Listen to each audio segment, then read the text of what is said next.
New York City. So many things come to mind when you think of this place. It's the home of the Statue of Liberty, the Empire State Building, the World Trade Center Freedom Tower, and millions of ambitious internationals. The goal of today's episode is to give you an insider view and notes on how to work, play, and grow in one of the most diverse cities on the planet. Contributing today is April Gopie, a college advisor at CUNY, one of the city's university systems, and Joshua Brown, a real estate broker and CEO of the Push Forward Realty Cooperative. They're going to give you lots of good information. So, let's go. And today on Voices, my heart is full. My heart is growing and is really happy to have the two guests I have on today, specifically because we're talking about New York City and the notes you need to take in case you want to go there, visit there, or live there. Today I have April and Josh representing the city to the fullest. And April is an educational professional, college advisor, and Josh is a New York real estate professional. But I don't think anyone can give a better introduction for themselves than themselves. So April, I have you go first, and then Josh, I'll have you follow up while I thank you. Sure. Well, thank you so much for having me. I'm so excited. My name is April Gopie, born and raised for a large portion of my life in Brooklyn, New York. Lived in New York all of my life until I lived abroad, but came back home to New York. I'm now a resident of the Bronx. Actually, I should say I'm a shareholder of the Bronx, educated in the public school systems in New York all throughout my life, working in a public institution now, and just love this place. There's no place like it, and I'm happy to really share my experiences. So thank you so much for having me. Josh? Well, my name is Joshua Brown. I'm a Brooklyn native. I was born in Brooklyn, Crown Heights. I'm currently a real estate broker. I'm the CEO of Push Forward Realty Cooperative, which is a work-owned brokerage based here in Brooklyn. I'm grateful for the opportunity to share my experiences here with you, Louis. And I'm excited to share anything your viewers would like to know about growing up in the city, as well as my personal experience here in the city. And that's beautiful. I love it so much. I too, born in Kings County Hospital. Love New York. So yeah, I love it so Hospital. Much. What? But the thing is so amazing is that, well, I mean, as you both know, I'm abroad right now, expanding my horizons, education, and life experiences. But whenever I get a chance, I always come back to the city. Really love the city a lot, and I always get questions when I'm abroad about what is New York. What is New York? And it's crazy because it's really different, and I didn't really know it until I met some people from upstate. And when we talk about upstate, basically you're just not on the peninsula, right? But it's funny because people from New York State, in my opinion, are significantly different than people from New York City, and sort of the tri-state, tri-county area, so to speak. And so my first question, and Josh, I'll have you start, and then April, you can follow up. What has living in New York meant for your life, both socially and professionally? Living in New York socially has meant that because I live in a place that is such a melting pot of different cultures, living in New York City has exposed me to a broad perspective of people from all over the globe. Here in New York, given that we have thousands of different nationalities represented, each with their own culture and their own neighborhood, I've been able socially to pick up on cultural nuances from cultures that are similar to me, cultures that are different to me. I've been exposed to different ways of thinking, and I've been exposed to lots of foreigners who migrate here and build their own life here. So growing up socially, it's allowed me to approach life with a broad understanding of people. I'm more curious than judgmental, and socially, it's allowed me to be comfortable in many different spaces, because growing up around different cultures and different people has really validated to me that we all don't view the world the same way. So just because I might perceive the world as one way, I've been exposed to the notion that many people view the same earth in a whole different light. So socially, it's allowed me to be more open. It's allowed me to be more respectful, and it's allowed me to be more mindful of all of the cultures and the similar struggles that we deal with.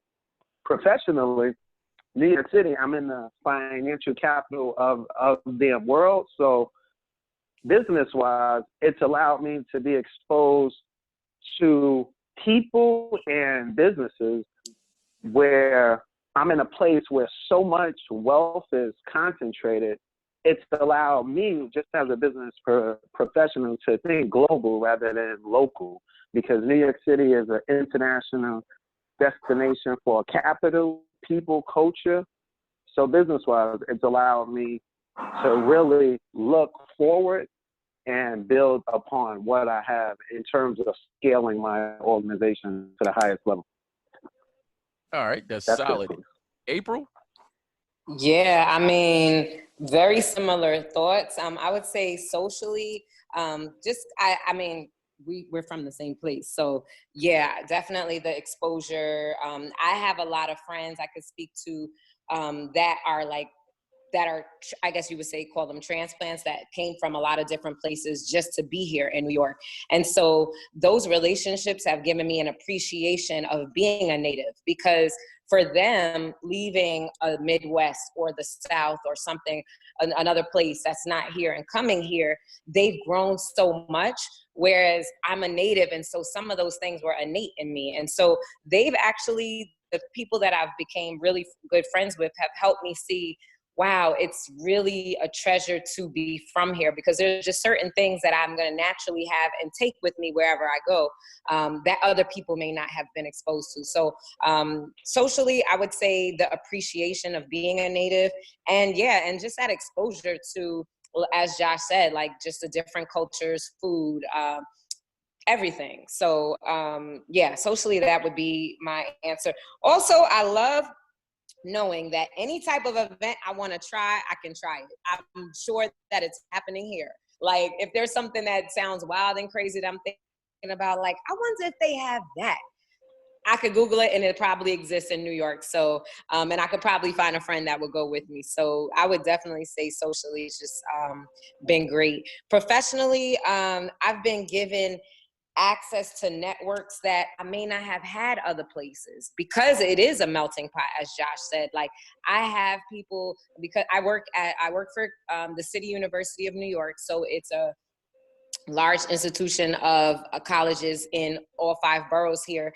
And so just being at this job right now, I have access to people in different areas of the field that, say, if I'm interested in media or I want to explore arts or something different, I can, just because of where I'm placed. Also, one of my reasons for living abroad is because I was somewhere and I met someone that told me that they studied in South Korea, whereas I don't know that I would have gotten that experience or that exposure to someone else somewhere else. You know, I just have so much access here, and easy access. I could get on the train and meet somebody that could just change my life. Whereas another place you drive in to find somebody. So yeah, I would say professionally, the network, the access. And you know, I know a lot of people go to New York for they chase money there, and there's nothing. I don't have a problem with anyone chasing money. I think if you believe money is the focus of your life or your career at the moment, you do that. And you kind of brought up a point, and I think it's worth sort of diving a little deeper into, is if you or someone you know were about to move to New York City today, what advice would you give them to find a work-life balance in the city that never sleeps? April, I'll let you go first, and then Josh, I'll let you follow up, because I know, Josh, you'll add an element of sort of real estate that I think will also be super valuable. So April, you go ahead first. Well, I actually discovered how to create a work-life balance that works for me outside of New York, outside of America, actually. So living abroad and coming back home, I saw what I didn't want to repeat when I was away. Like, I was like, oh, wow, I could really like actually breathe and have time to do different things and explore these things, whereas I wasn't doing that back home. So when I came home, living abroad really shaped my perspective. So it's really interesting. But I would say one thing is that the thing that made you happy wherever you were, and that like gave you that fulfillment and that joy and that like just filled your heart, finds a way to make that be a non-negotiable over here. So for me, right now, I have to make sure that I'm going to a dance class or something where I'm moving my body every week, or that I am making sure that I'm getting the groceries and the things that I love to eat, or that I'm stepping outside for lunch. I have to like either write those things down or set an intention that that's going to happen this week. Like, I don't care if the job is like really crazy and busy, I'm stepping outside for lunch. So kind of taking whatever it was that filled you up over there and bringing it here, and like making sure that it's a priority, because New York will, you know, if you're not careful, you can lose track of what the things that you really hold dear, because it's such a busy place. And so with that, I also say find your tribe, because your tribe that supports you and that knows you and that hears you is going to support you in being your best you while you're here. You need a tribe of people. Like, we all need community. We need people. And especially in a place like this, it's not good to be alone. And so I say find your tribe, because the tribe really gets you. It's not just a group of people, but it's really like those people that you connect with. So however it works that you find them, just make sure you connect to them. All right, and Josh? I said the best approach to develop a work-life balance is to do something that you love. If you're coming to New York City, you have to understand that rent is very high here. The cost of living can be high. Times can be trying, as if you aren't used to paying extraordinary rent, I will say. And if you're looking to own it, it requires a lot of capital up front. So the best advice I would give is do something that you love, because if you're in New York just working a mediocre job that you aren't really passionate about, you can really burn yourself out working overtime just to generate enough income to make ends meet. Another thing I'll say about New York is real indifferent to you.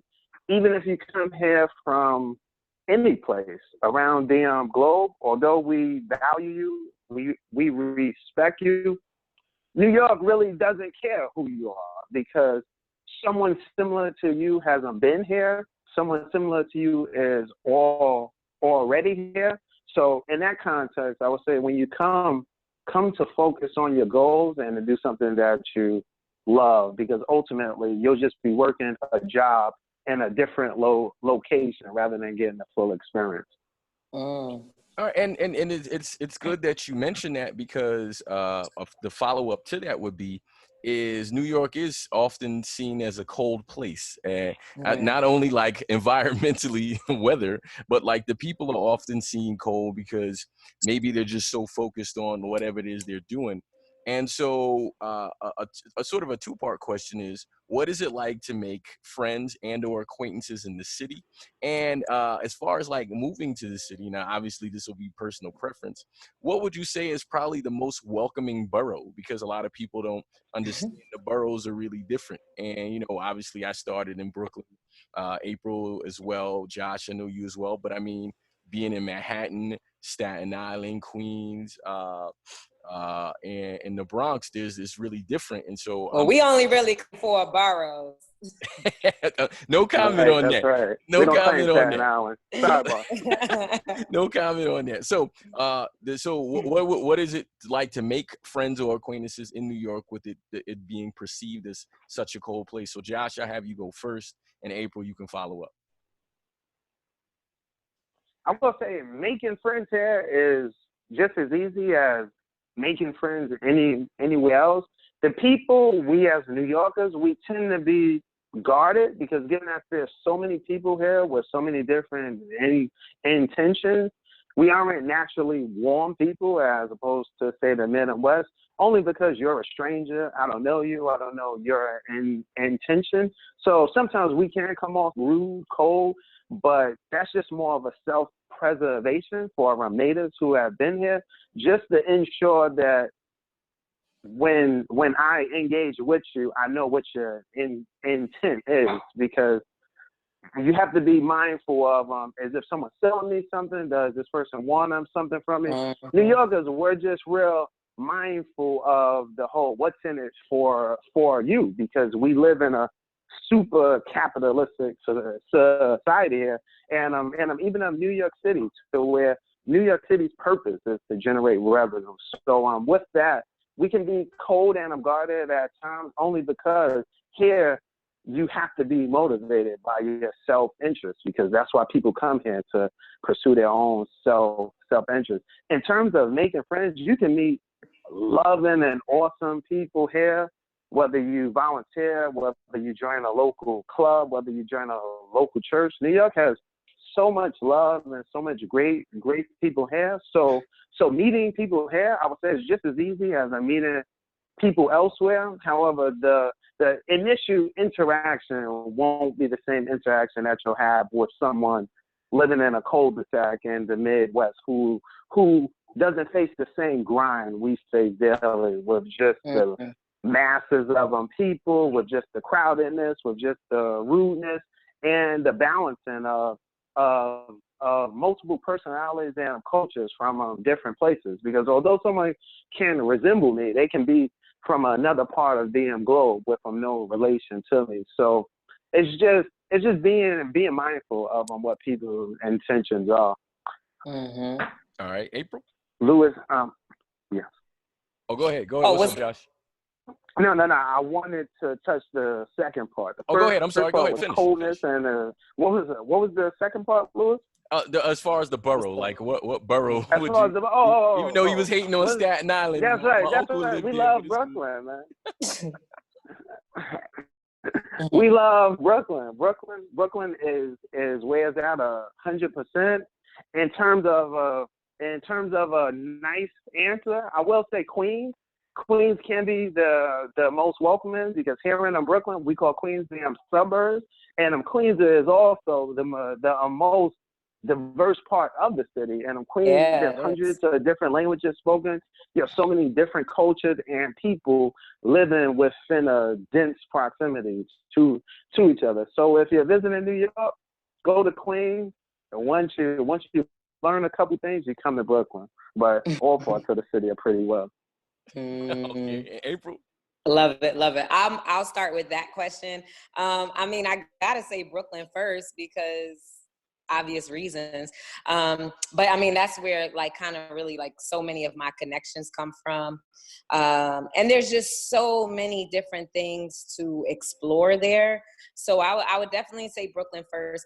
I actually really enjoy, I lived in Manhattan for a long time as well.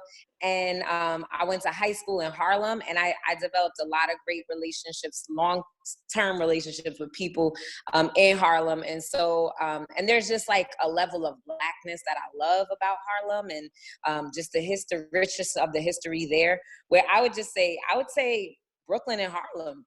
Harlem is, is a part of Manhattan. But yeah, I mean, Manhattan is great too, in terms of, you can walk down like any block and find like a different park, or just something like something historical that you've never experienced before. And if you're looking for like nightlife and like meeting people, I think there's like so many great places. So I would say, yeah, Brooklyn first. But to follow up on the first question, which was, can you repeat it again? It was hold on. New Yorkers being cold, acting cold. Oh yeah, the coldness. Oh, how do you make yeah, friends and yeah. acquaintances? I had to look at my notes. I would like to speak from a woman's perspective that sometimes that guard is up for protection. There are times that I have to walk with purpose, because I just can't afford to walk like I don't know where I'm going.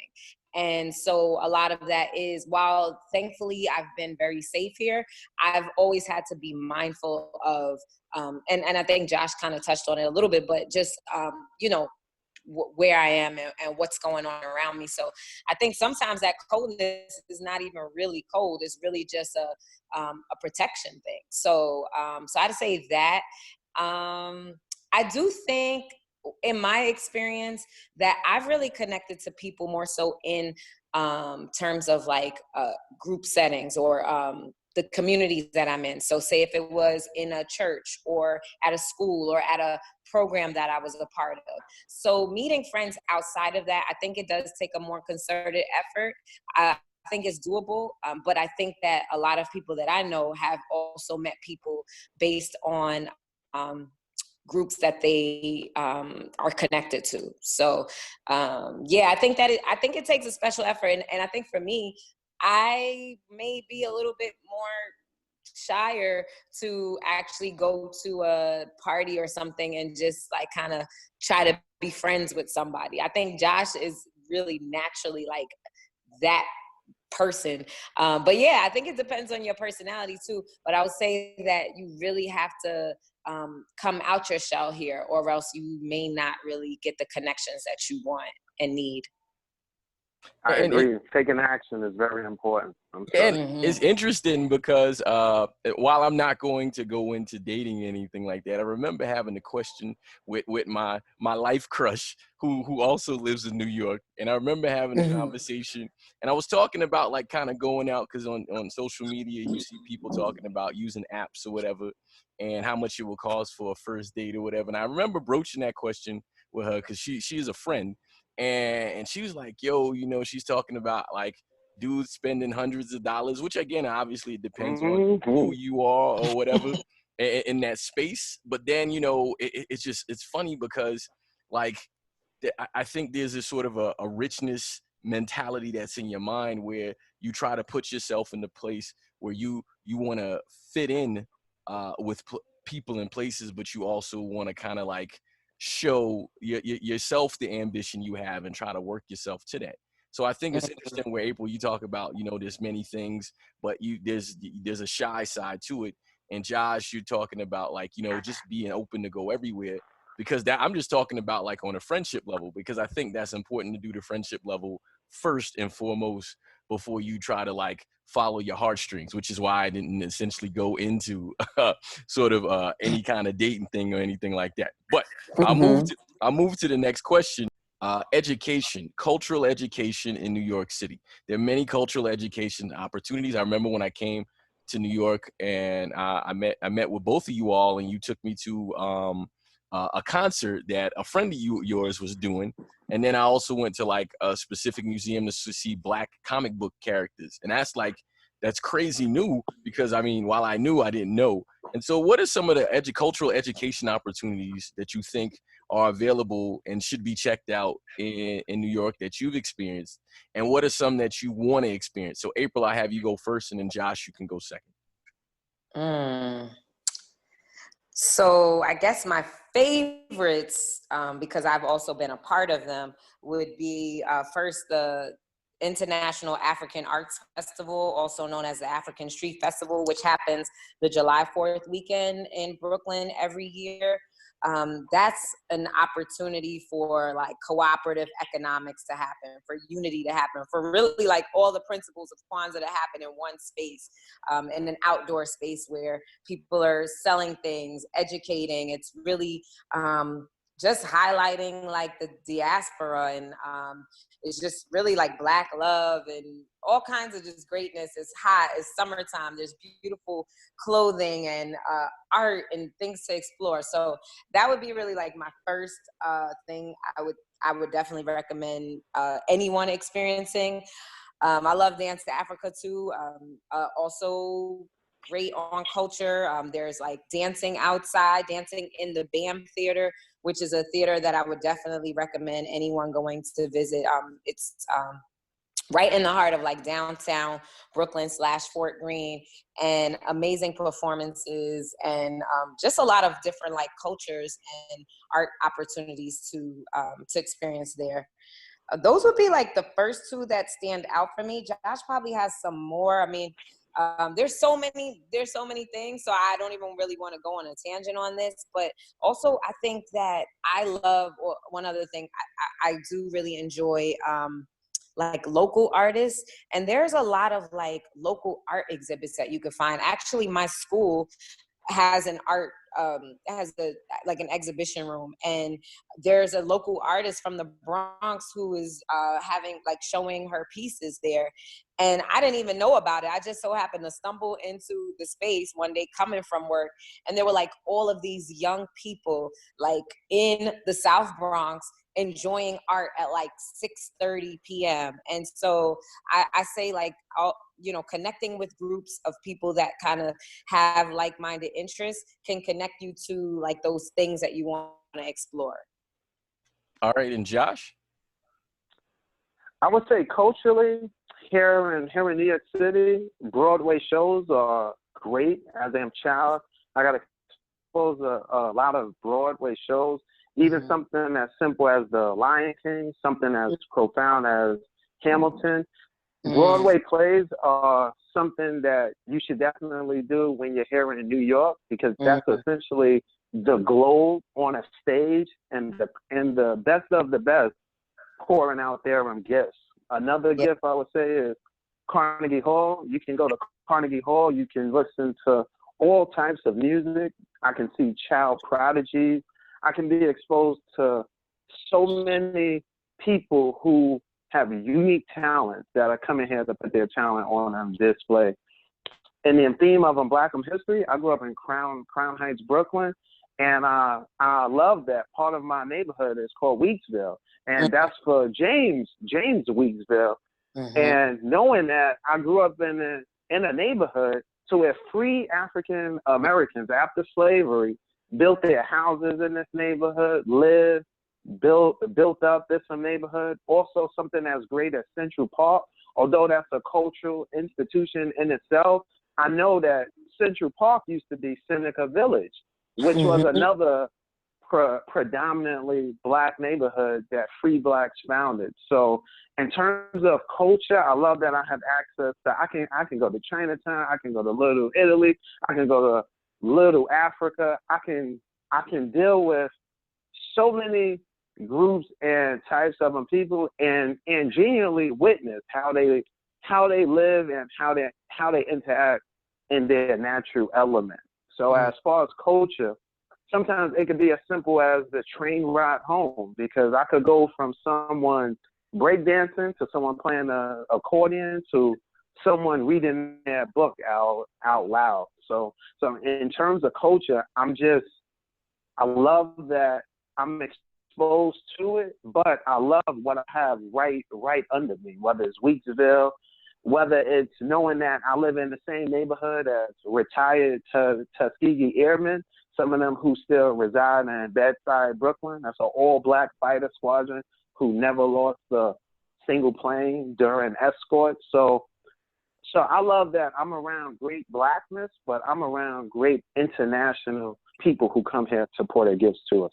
The next question is, and that was a very profound answer from both of you all, and I really appreciate that. So with all of that being said about New York City, there's so much culture, but education-wise, like what was it like to be educated in New York? Because the thing is, there's cultural education and there's formal education, and with all that culture, how much of it sort of it entered your formal education for you specifically, like Josh entering the real estate world, and you, April, entering education and dealing with higher education, and how does that like kind of blend into what you did educational wise? So Josh, I have you go first, and then April, you can follow up. Yes, I'll start it off. Here in New York, I've been educated in the public school system. I've been educated in Catholic school also. So as far as quality of education here, and since I know just as a real estate broker, the quality of your education sometimes can be determined by where you live. And sometimes in lower socioeconomic areas, given that you don't have the real estate tax base to fund your schools properly, New York City can be somewhat segregated in how you're fully educated based on where you live. Those of us who grew up in New York City, if you have a bad zone school and that's the only school that you're able to go to, sometimes you're relegated to the education of that zone school. So what I will say about New York is although we're broad and diverse, our school system still is a segregated school system in many ways. Although there's many cultures, I went to a school with primarily African American and Hispanic people based on the social economic makeup of my area. As far as education, I graduated from a state university here, the State University of Farmingdale. I received my bachelor's in aviation administration. I actually learned how to fly planes in college. I got my single engine pilot license. But ultimately, I ended up shifting to real estate because here in New York, ultimately, you want to be an owner and not a worker. Because if you aren't funding your dream, somebody will hire you to build theirs. Nice. April? Go ahead. Josh, and that's awesome. Like you said you have your bachelor's in aviation? Administration, yes. Wow, that's really awesome. I also went to a SUNY school. So actually I started at PSA in Brooklyn Heights in my public school career, I guess. And like Josh said, the segregation of schools and the access to opportunities is, you can definitely see it because when I was teaching, I taught in the South Bronx. And so the opportunities that I had, while I lived in Fort Greene, which I would say was a pretty neighborhood, but a good amount of Black people, white people, it was pretty mixed. Brooklyn Heights was dominant white. School was very international though. And so I remember having opportunities on ski trip. Only experience going skiing was through my elementary school. Like I went skiing early on in my life. I went ice skating, went to camps upstate, and we did all these things that me teaching the South Bronx off of Prospect Ave, third graders, I was in third grade doing that. My third graders weren't doing that, weren't even exposed to that. Those opportunities didn't even exist. And I was raised in a single parent household. My mom didn't have to pay for a lot of those opportunities. So I would say, the segregation piece is really, it is noticeable. And so it's important that educators really try to bring their experiences in or give students as much access to things that they've been exposed to as working with the funding and the opportunities that the school has to offer. So there was something else that you said. I'm really, really proud of my public school education though. And I always share that. I started at a community college, Nassau Community College, as far as my post high school career. And that's because my grades weren't super strong in high school. So I started there. That was my mom's choice. She was like, you're going to go to this school. And it was the best decision she ever made. One of the best decisions she made for me because one, I didn't have any student loans.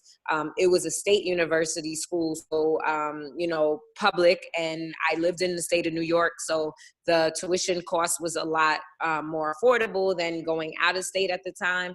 And then once I earned my associate's degree, I was able to transfer all of my credits to SUNY Albany, which is another state university of New York system, and graduate within the 2 more years. And that school gave me a lot of great opportunities to also connect with different programs and things. And for grad school, I actually got into a fellowship, which is called the New York City Teaching Fellows. I don't see as many signs on the train anymore. Maybe they have a good amount of teachers actually entering the school systems, the public school systems, but it was designed for people that were interested in the education profession to teach in the higher needs schools while your master's was being subsidized. So thankfully I am loan free at this moment, and I would love to share more about that at another time. But yeah, so I also say that's something really important about New York. Try to find the opportunities where people are willing to pay for something for you. You know, it should be mutually beneficial relationships. But anyway, so I got my master's and I was teaching these higher needs in these higher needs areas to like populations such as special education and just like students that kind of needed more of the support. But where you see that the students need more of the support, we also needed more of the resources too. So so that's definitely something that was really noticeable, and it actually influenced my decision to leave teaching and to still be a part of education, but in a different capacity where I really felt that I could make more of an impact. And so so I'm still discovering that, but right now as it stands, I'm doing advising to students at a community college, because I mean I can really connect with that, also having been a part of that, but also kind of really trying to get them to where they need to be professionally or where they want to be. So I don't know if I answered the question though, but. Oh, you absolutely answered it. And it what it does is it leads me to the next question, is you seeing, both of you seeing the evolution of New York, because New York now is definitely different than what it was in the past. And so what are some of the most intriguing areas of growth that you've seen in New York City, in maybe in a specific area or New York City as a whole? So April, I have you go first, and then Josh, you can come in second. So when I was growing up, I didn't really see as many, I did see local entrepreneurs, but I just feel like now there's so many, like, I want to say like niche, career opportunities here. Like, you know, I support this tea shop that's on Nostrand Avenue, this young couple that actually has it. And it's awesome. And I see people like during the day just going in, having tea and cookies and just talking. And it's like a workspace as well. Speaking of workspaces, there's a lot of these like workspaces that are coming up. So I think that New York is a great place for creating an opportunity to really be an entrepreneur, to explore that. That's something that I don't think I saw as much growing up. And maybe as an adult, I'm just more able to identify it. And also maybe it's because of opportunities that small business owners are getting, but it's a really great place to create your own lane. So I would say that that's something I've noticed. Cool. Josh, what about you? I would say the biggest area of growth I've seen personally is in construction. Growing up as a native here in Brooklyn, given that a lot of areas in New York weren't desirable for people to live in, and it wasn't safe, and we were dealing with the remnants of the crack epidemic, crime, drugs. The biggest growth I've seen as you look around Manhattan, Queens, is the increased density in construction, because land here has always been valuable, but now it's extremely more valuable because it's a more safer city to live in. There's better community relations with the police. So with that, I would say yes, they're building. There is no available land left. So that's the biggest growth I see every day, to where there's more and more supply coming because the people keep coming. And that's for me, it's an intriguing thing, because people always looked at New York and it's just a city that grows up. And I remember one time I came back to visit, and April took me to Domino Park, and I was just amazed about what that was and how it was an old Domino sugar factory, and now it's like, I think it's condos or co-ops, but I mean it's sort of high end, right on the front. One bed rental. Right, and the ambiance is absolutely amazing, and you would never think that it was what it was in the past before. So you mentioned a couple of issues that did exist in New York prior to now, and that it hasn't improved. So in this moment, if you could improve one or two things about New York City, what would they be, and what would be like your reasoning for that? So Josh, I'll have you go first, and then April, you can follow up. Okay, I just want to comment. Domino Park, yes, that's Williamsburg, Brooklyn. Although those are great buildings, they look nice. Everything that glitters isn't gold in New York. And although you might live along the waterfront, which is the Eastern River, just be mindful that is the most polluted waterway on the Eastern Coast. However, you can get ocean views. As far as the question at hand, I will say the biggest area of, what was it, growth, Lewis? I'm sorry, Lewis. It's like lost my train of thought. No. Well, I love Josh's honesty, first of but all. not number one. It's really important that you add that caveat to it, because when I went to Domino Park, it was nice to look at. The aesthetic was wonderful, but it's important that you know everything that glitters is not gold. And yes, so, knowing that, like, oh, if you're an outsider coming in New York, yo, I want to live in Domino Park. You see it as this, this, and this, and to have someone with the knowledge you have to be like, all right, that's cool, but you got to know these things too. I think is really important. But the question was, if you could improve one or two things about New York now, what would you improve and why? I would improve access to quality education for all children. Here in Brooklyn, given that we have a large influx of new people moving in, there's been a large drive to create new charter schools, to create private schools, to create different institutions to educate our children, because they've been relegated in some ways. So the biggest area of growth, Lewis, right, has been the creation of schools, I will say, and people finding that it's imperative to take initiative in educating their children as opposed to allowing the system to dictate it. And biggest area of growth. People opening schools, yes. Okay. So the question is, what would I improve? Yeah, so one or two things. It doesn't have to be a bunch, but like something that you see that you think could be improved. Yeah. So three things stand out to me. One is, so I'll piggyback off of Josh as far as the education piece.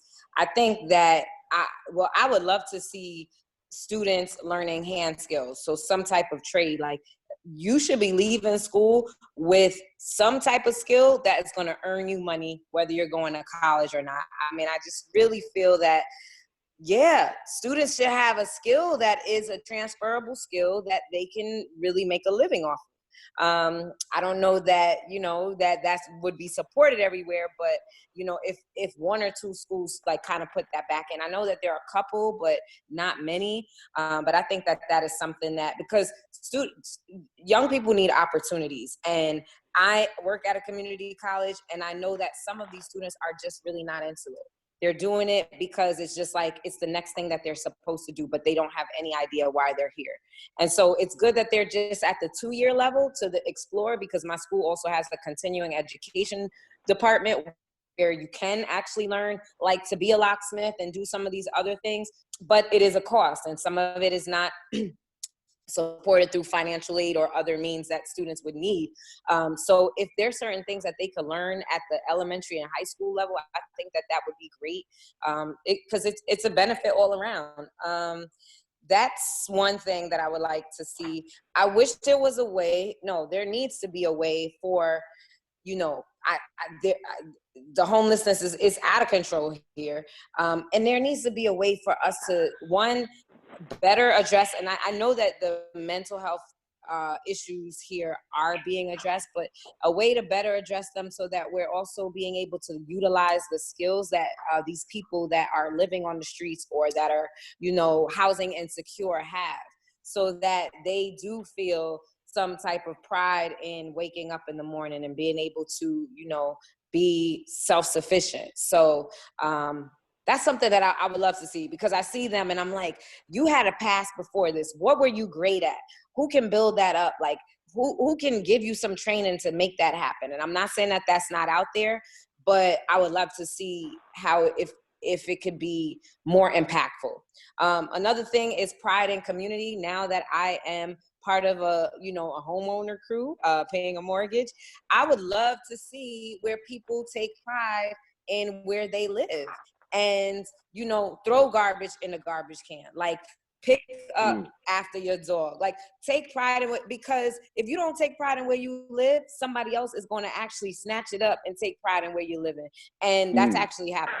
So if, in particular, Black people and people of color in our neighborhoods, or the neighborhoods that are most known to us, if we could take pride in where we live and in community and community building, then I think that we will maybe value it more, so that other people are not valuing it for us and dictating how it's going to go. So, yeah. You know, you brought up a significant point. I saw this article, and Josh, you probably know a little more firsthand than I do. But I saw an article where it was talking about homelessness, and homelessness is obviously an issue in the United States. But it was on a broader spectrum. But it also kind of talked about New York as well. And it said that, like, the number of homeless people in the hundreds of thousands, right? But no, San Francisco, there was an article. But then it brought up how many vacant homes were there. And it was like double the number of vacant homes than homeless people. And while I am a firm supporter of capitalism, I'll never, I use the word never very, very loosely, but I'll never sort of shy away from capitalism. I understand the motivations behind it. I understand it's an opportunity to become wealthy. But in the same breath, I look and I say, are these developers, are these people who build these properties and allow them to be vacant, are they willing to really just let their place be vacant and then let homeless people exist? Now, it's not their responsibility to house these people. But if you can make $1, $10, is that not worth it? Now, I do know that the government, in some ways, or there's incentivization for them to leave that place vacant. So I'm not going to knock that, because that's a government thing, and so the government is kind of talking out of both sides of its mouth. But I feel like the homelessness thing could be addressed greater. But then it goes back to your last point, April, where you got to take pride in community, because if you don't own it, people don't care. Like renters, and I'm being honest, because I owned a house and I had renters. Renters don't care about your stuff. They don't, and I'm not saying all, but it's large enough where it's noticeable. And Josh, you know, as a broker who sells and buys property, that there's a different mentality when you got to put money out. And so did either one of you want to kind of follow up on the sort of the vacant home situation coupled with the homelessness? And is there anything that you know of that New York may be doing to address that? Josh, you may have more on that. Yes.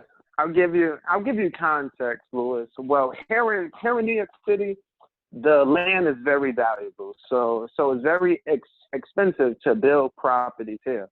So given that it's very expensive to build property here, most developers who build, they have to take tax credits. Most popular is the 421A tax abatement. That just means that if I build a building with 100 units, because I'm getting tax credits, meaning that I don't pay taxes on the income, the construction, on several things related to the project, I have to allocate 25% of this building to quote unquote affordable or homeless people. So in those instances, sometimes those units are left vacant because they simply don't find people who qualify within the income bands that are required to live there. For example, you can have a quote unquote affordable unit, but it can still be at a market rate price, because this is what's legally allowed in the law that some developers do.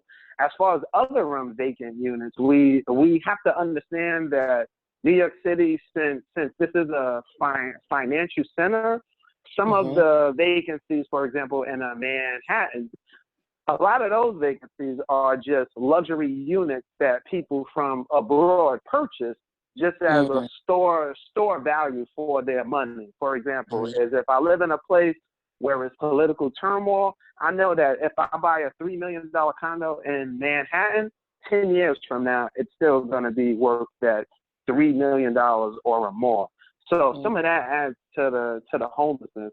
As far as what the city can do about homelessness is, New York City needs to really get serious about placing people into homes that they can stay there long term. You can give a homeless person a rental, but I think the focus should be on, just like April said, cooperative ownership.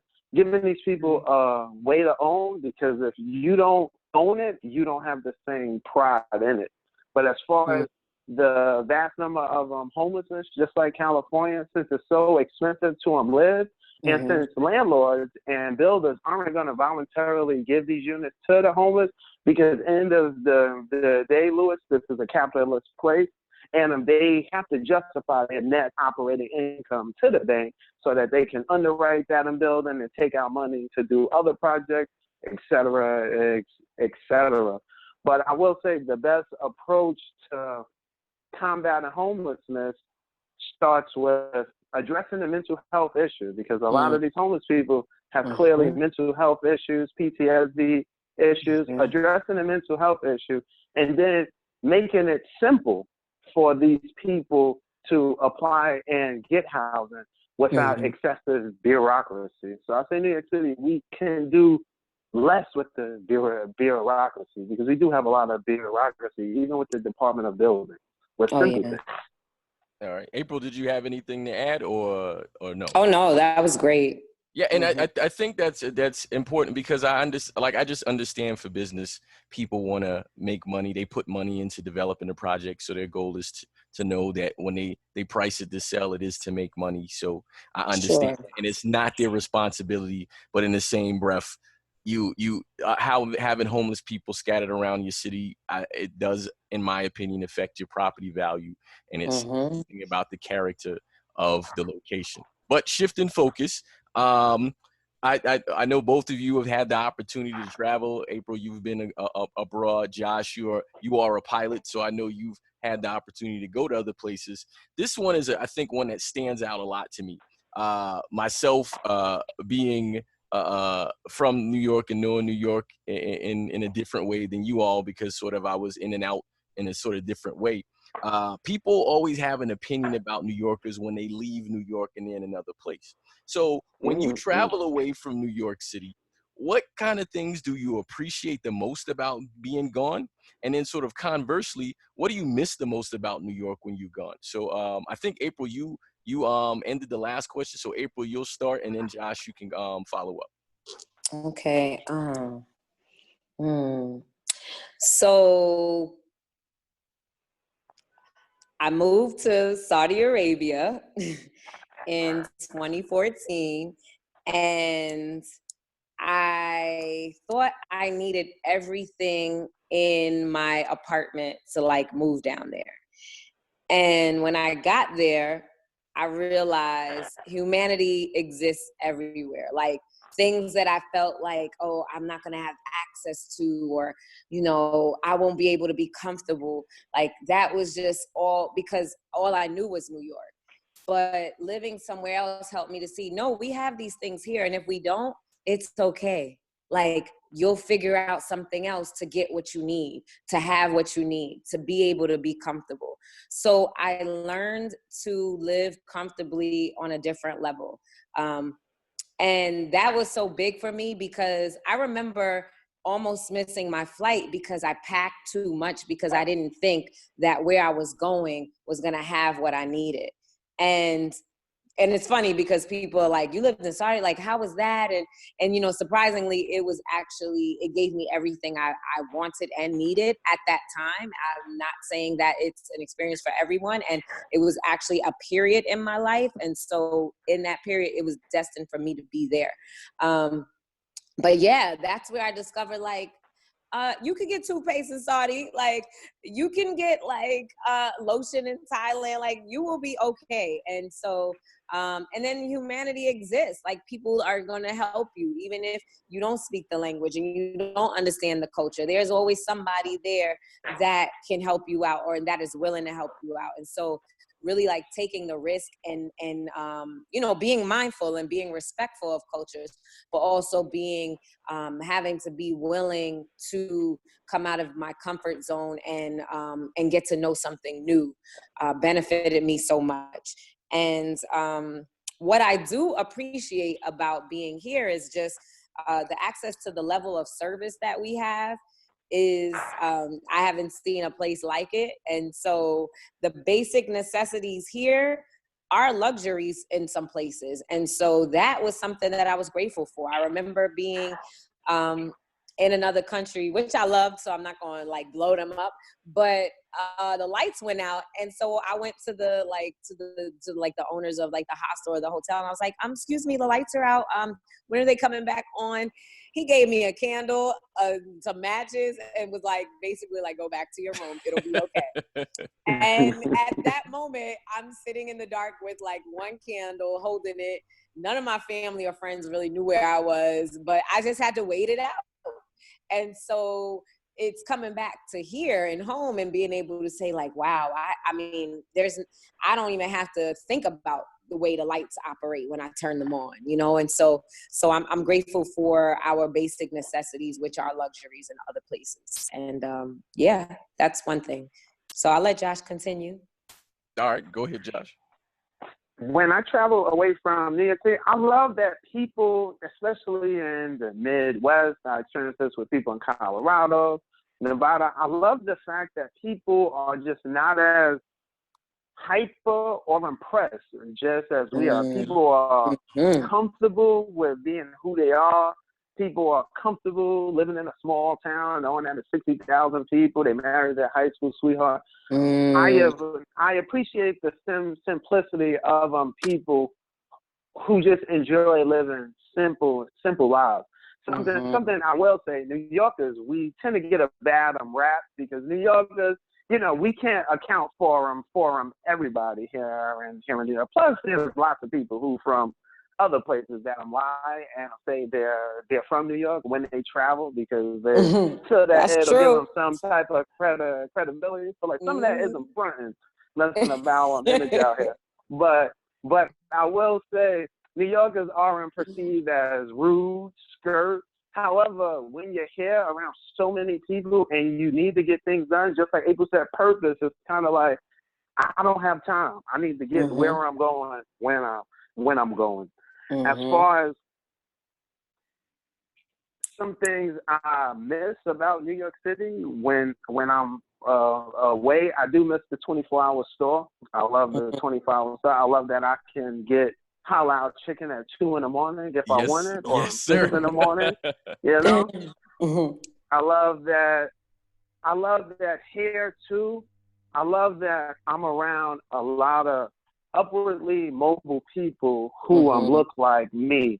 Meaning that, for example, I live in New York City, Brooklyn, Queens, Bronx. It doesn't matter. I know Black people who are millionaires. I know Black people who are CEOs. I know Black people who are excellent in their field of endeavors. And elsewhere, it's definitely happening. But here, I love the fact that it's more concentrated, and I love the fact that here, as in most cities, since the minorities are in more of the population, I kind of don't feel like I live in America. However, when I travel, I am reminded that Black people, we are 16% of the population.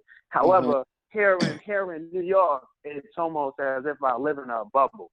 So I enjoy the fact that people here are more forward-thinking, more accepting, and are more progressive in terms of lifestyle and in terms of who you are. Absolutely. All right. So I got 2 more questions for you. And so leading up, talking about going to places and going around and experiencing, understanding New York kind of is a bubble, because I think it is, and many times, sometimes good, sometimes it leaves things to be desired. And so what is your most ambitious goal for yourself at this moment while living in New York? Because there's no guarantee you choose to live there forever. And so in this moment, what is your most ambitious goal for yourself while living in New York? Josh, I'll have you go first, and then April, you can come in second. My most ambitious goal while I'm here, while I'm in the real estate business here in New York City, is to build a skyscraper. That's my most ambitious goal. And I believe it is possible. I know it's possible. And yeah. That I will say, Louis. I love that. And while I won't go political, hopefully your name is on the building too. April, what about you? Yes, speak that. To live a life that affords me the freedom to work when, how, and where I want. That's because beautiful. This is a place that we have to, if you're not an entrepreneur, basically you are working a 9 to 5, you're dictated a lunch or whatever, it's pretty much in the schedule. You got to get up at a certain time. You don't have the flexibility to I'm gonna just go to Union Square Park and sit for 2 hours and have lunch. So I will be wealthy in that, one, I'll have my health and I'll have my time, and it will allow me the opportunity it'll afford me and my family opportunity to work when, where, how, and where I want. Yeah, it's not an easy thing to do here, but as Josh said, I know it's going to happen. And so, yeah, I'm looking forward to that. Mm-hmm. So I don't know exactly what that career will be, but I know that it will be impactful. So, yeah. And that's awesome. So as I give you the last question, the podcast is called Voices of My Brothers, Sisters, and People. And so your voice is what I choose to highlight, and I love so much so in the last few minutes that we have here. I like to ask everyone to give their final thought, and their final thought is on anything they want. It can be about the topic we've talked about, or it can be about anything that's on their heart at the moment. So April, I have you go first since you were the last to speak, and then Josh, you will close us out. And with that, I do say thank you very much to both of you. Well, thank you so much for having us. It's really been a pleasure to actually hear your voice, hear Josh's voice, and I love that this is called Voices of Your Sisters and Brothers, right? My brothers, sisters, and people. Yeah. Your brothers, sisters, and people. I mean, I think it's a great platform to really highlight what so many people are doing. And so thank you for that. A couple of things that just come to my mind and my spirit are that in order for us to do the work, we need to be well. And so wellness really is like mind, body, and spirit.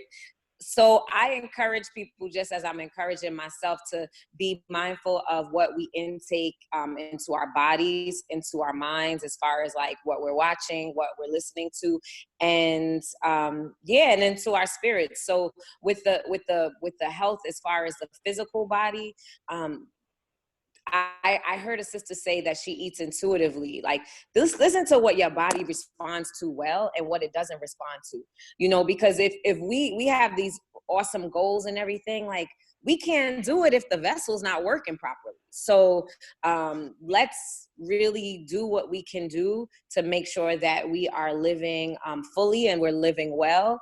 And sometimes that might mean ending traditions that maybe have been passed on in families where, well, this is what we do, this is what we eat. Maybe it is introducing new things and incorporating new things into the lifestyle so that we're able to do these awesome works. So that's one thing I want to share. And also that the legacy and the generational wealth matters. So along with the health, because it's all tied in, right? I mean, you need to be well enough to make these things happen, but let's make sure that we're, leaving to the next generation, or that we are equipping them well so that they are self-sufficient, so that they don't have to be concerned about my name on an application and is somebody going to judge me based on that, or what I look like, because they've already carved out a lane for themselves. Let's make sure that even if it's just one person, that we're educating them on our process. So, if it's me sharing about how I was able to secure, the mortgage, how I was able to get the down payment, how we need to talk to families about money, have those open and frank conversations so that we can, really keep going up. Because if we don't share that information and it dies with us, then how they gonna know? And so, so with that, I just say the health and wellness piece, I think is just really important, and so is the multi-generational legacy and wealth building. Awesome. Thank you, Josh. I want to add final thoughts, I just want to say you are somebody. You can do it. You can achieve any dream that you really want to achieve. I'm just like everyone else. I'm a regular person. I grew up in Brooklyn. I had goals. I had dreams. I had loving people around me. And I always felt I was enough. And the final thoughts I will leave is you are enough. And greatness isn't some big magical thing. Greatness is consistently doing what you do, seeking a desired result. So it's not glamorous. Sometimes it doesn't come how you want it. But the final thoughts I will leave is we can do anything. We're here on this earth for a short time.